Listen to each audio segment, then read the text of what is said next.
കൂലി കൂലിക്ക് sensor report വന്നിട്ടുണ്ട്. എ സർട്ടിഫിക്കറ്റാണ് കിട്ടിയിരിക്കുന്നത്.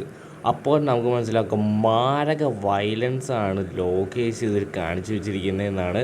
ലോകേഷിൻ്റെ ഫസ്റ്റത്തെ എ സർട്ടിഫിക്കറ്റുള്ള വരാൻ വേണ്ടി പോകുന്ന പടം കൂടിയാണ് കേട്ടോ കൂലി. അപ്പോൾ യാതൊരുവിധ കട്ടിങ്സും കാര്യങ്ങളൊന്നും ഉണ്ടാവില്ല, ഒന്നും സെൻസർ ചെയ്തിട്ടുണ്ടാവില്ല, ഫുള്ള് ഹൈ വയലൻസ് ആയിരിക്കും കേട്ടോ. അടുത്ത അപ്ഡേറ്റാണ് വാർ 2.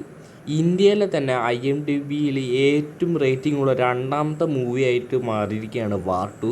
ഫസ്റ്റത്തെ നമ്മുടെ കൂലിയാണ്. പിന്നെ കൂലീൻ്റെ ട്രെയിലർ നാളെ ഓഗസ്റ്റ് 2 റിലീസാവും. പിന്നെ കിയാര അദ്വാനിൻ്റെ ബർത്ത്ഡേക്ക് എന്താ പറയുക സോങ് റിലീസ് ചെയ്തിട്ടുണ്ടായിരുന്നു.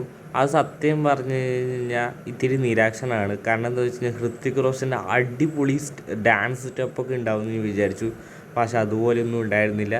പിന്നെ കിയാര അദ്വാനിൻ്റെ ബിക്കിനി ഷോട്ടൊക്കെ ഈ സോങ്ങിലാണ് ഇട്ടത്. അത് വളരെയധികം അത് മണ്ടത്തരമായി എന്ന് ഞാൻ പറയാനുള്ളത്. എന്താണെന്ന് വെച്ച് കഴിഞ്ഞാൽ ബിക്കിനി ഷോട്ടൊക്കെ ഒരു മൂവീൻ്റെ സെപ്പറേറ്റ് മൂവി സീനായിട്ട് കാണിക്കേണ്ടതാണ്. അതൊരു സോങ്ങിൽ മാത്രമാണ് യൂസ് ചെയ്തത്. അത് ശരിക്കൊരു മണ്ടത്തരമാണ് കാണിച്ചത്. പിന്നെ ആ സീനുകളൊക്കെ സോങ്ങിൽ അത് യൂസ് ചെയ്തു. അത് നേരത്തെ തന്നെ സോങ് റിലീസ് ചെയ്തു. ഇതാണ് ഈ ബോളിവുഡ് മൂവീസിൻ്റെ പ്രശ്നം. ഇവർ സോങ്സും കാര്യങ്ങളൊക്കെ കട്ട് ചെയ്യാതെ തന്നെ യൂട്യൂബിൽ ഫുള്ളായിട്ട് റിലീസ് ചെയ്യും. അതുതന്നെയാണ് എനിക്ക് പറയാനുള്ളത്. അപ്പോൾ എന്തൊക്കെയായാലും ഓഗസ്റ്റ് 14 ഇത് രണ്ടും കൂടി ക്ലാഷ് വയ്ക്കാൻ വേണ്ടി പോവുകയാണ്. അപ്പോൾ നിങ്ങൾ ഏതിനാണ് പോകുന്നതെന്ന് നിങ്ങൾ കമൻറ്റ് ചെയ്യുക ഗൈസ്. ഓക്കെ, ഇനി അടുത്ത മൂവിൻ്റെ അപ്ഡേറ്റ് നമുക്ക് നോക്കാം.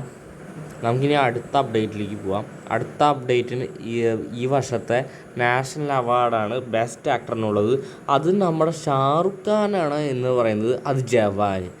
എനിക്ക് ആ പടം ബെസ്റ്റ് ആക്ടറിന് ഷാറുഖ് ഖാൻ ഡിസേർവ്ഡ് ആണെന്ന് ചോദിച്ചു കഴിഞ്ഞാൽ ഞാൻ പറയുക അല്ലാതെ, ഞാൻ ഷാറുഖ് ഖാൻ്റെ ഒരു ഫാനാണെങ്കിലും കൂടി എന്താ പറയുക നാഷണൽ അവാർഡിന് പുള്ളിക്ക് ബെസ്റ്റ് ആക്ടറിനുള്ള ഡിസേർവ്ഡ് അല്ല എന്നാണ് എൻ്റെ ഒരു ഒപ്പീനിയൻ.